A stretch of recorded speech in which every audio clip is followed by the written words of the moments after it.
Il faut donc activer les glyphes en harmonie, c'est-à-dire que chaque élément, par exemple un élément de glyphe comme la terre, un élément de glyphe comme l'eau, un élément de glyphe comme l'air, va représenter quoi? La terre va représenter le corps physique. L'eau va représenter le corps émotionnel. L'air va représenter les pensées. Mais si votre corps physique est impur, parce que, par exemple, sa nourriture est impure, si vos émotions sont des émotions inférieures, perturbatrices, alors il y aura perturbation. Si vos pensées, élément air, sont inférieures, alors il y aura perturbation. Et au lieu d'avoir une trajectoire rectiligne du chakra de base jusqu'au chakra ajna, la terre, l'eau et l'air vont dévier la trajectoire rectiligne, en faire une trajectoire aléatoire qui peut venir détruire les organes sensoriels en détruisant d'abord les organes dans le plan éthérique, chose que nous cherchons à éviter. Et pour réaliser le mariage, que faut-il faire?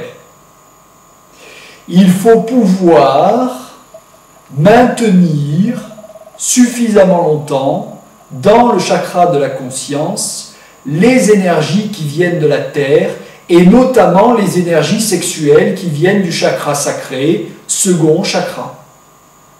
Les énergies sexuelles doivent être activées par le chakra racine. Puis, l'énergie qui part du chakra racine se charge de feu dans le chakra sexuel, mais se charge aussi de toutes les impuretés que le chakra sexuel humain, celui de l'humanité, a chargé pendant des siècles. Et montant vers le chakra de la conscience, permettant de suivre une trajectoire rectiligne, l'énergie impure du chakra sacré qui s'est accumulée pendant des siècles monte alors directement à une grande vitesse vers le chakra ajna. Et en arrivant dans le chakra de la conscience, le chakra ajna, les énergies accumulées dans le chakra sacré se purifient.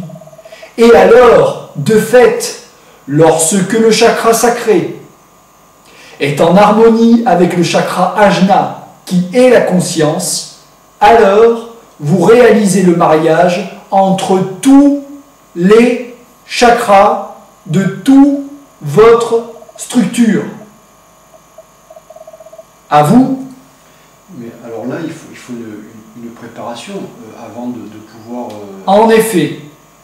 Et une pratique régulière de l'exercice que nous venons de vous stipuler ici même, car cela est un exercice qui se fait à partir de la respiration pour les uns, à partir de la visualisation pour les autres, avec la respiration et la visualisation pour ceux qui arrivent à utiliser les deux médias. Donc il faut attendre que l'on soit en harmonie avec soi-même pour pouvoir commencer à activer la roue des glyphes.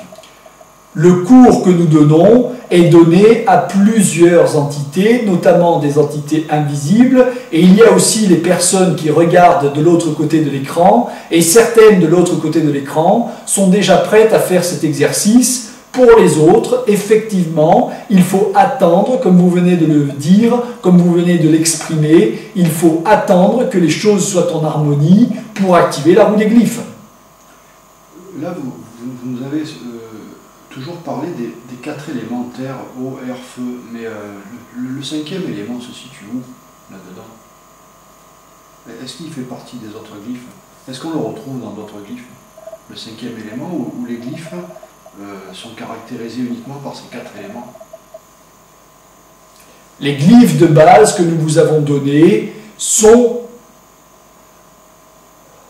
en harmonie avec les 4 éléments de base, le 5e étant l'espace, l'espace étant le glyphe de synthèse.